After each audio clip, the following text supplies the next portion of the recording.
Jubilee Hills police station పరిధిలో హత్యకు గురైన పుట్ట రాము కేసులో దర్యాప్తును ముమ్మరం చేశారు.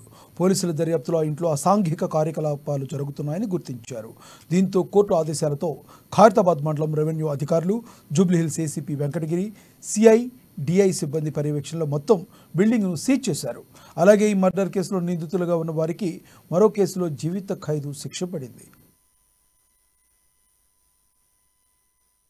ఇక్కడ ఫిబ్రవరి 7వ తారీఖు రోజు పుట్టారామ అనే వ్యక్తి హత్య గావించబడ్డాడు.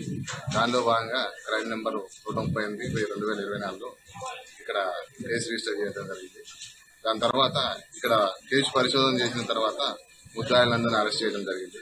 ముద్దాయిలందరినీ అరెస్ట్ చేయడం భాగంగా ఇక్కడ ఈ ఇంట్లో నివాసం ఉండే హిమాంబి యొక్క తన కూతురు అందరినీ కూడా రిమాండ్ చేయడం జరిగింది. తర్వాత ఇక్కడ ఇల్లీగల్ యాక్టివిటీస్ ప్రాస్టిట్యూషన్ జరుగుతున్న ఉద్దేశంతో ఒక రిప్రజెంటేషన్ ప్లస్ ఏదైతే కేసు పూర్వపరాలను బట్టేసి ఒక రిపోర్ట్ని మేము కన్సర్న్డ్ ఆర్డీఓ గారికి పంపించడం జరిగింది. పంపించిన తర్వాత పూర్తిగా పూర్వపరాలు ఇంటి యొక్క ఓనర్ యొక్క స్టేట్మెంటు ప్లస్ పోలీసు యొక్క పరిశోధన వివరాలన్నీ తెలుసుకున్న తర్వాత సీజింగ్ ఆర్డర్ ఇవ్వన్నారు.